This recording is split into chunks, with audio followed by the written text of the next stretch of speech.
Thomas Lubanga, ancien chef de milice congolais, a été condamné à une peine de 14 ans de prison par la Cour pénale internationale pour avoir enrôlé des enfants soldats. C'est la première peine prononcée par cette cour, créée en 1998, indépendante de l'ONU et issue de l'ancienne CPI. Conformément à la décision de la majorité, M. Lubanga est condamné à une peine totale de 14 ans de prison.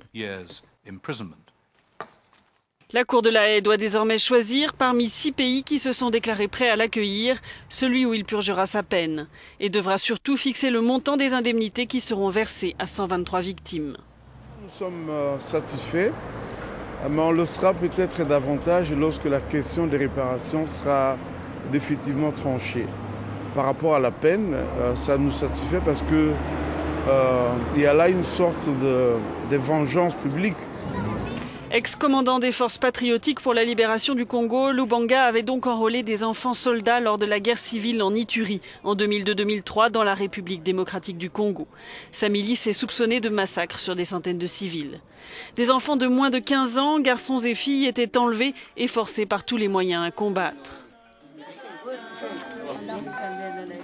Dans ce documentaire sur la milice de Lubanga, cette fille explique qu'être sergente de première classe. Au front, j'utilise des balles pour tuer, dit-elle. Je suis forte aussi pour tuer avec des couteaux et des cordes. Créée en 1998 pour lutter contre l'impunité des auteurs de génocide, crimes de guerre et crimes contre l'humanité, la CPI a été inaugurée en 2003 à La Haye.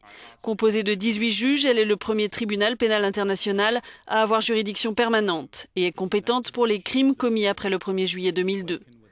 Légalement indépendante de l'ONU, elle a été ratifiée par 121 États.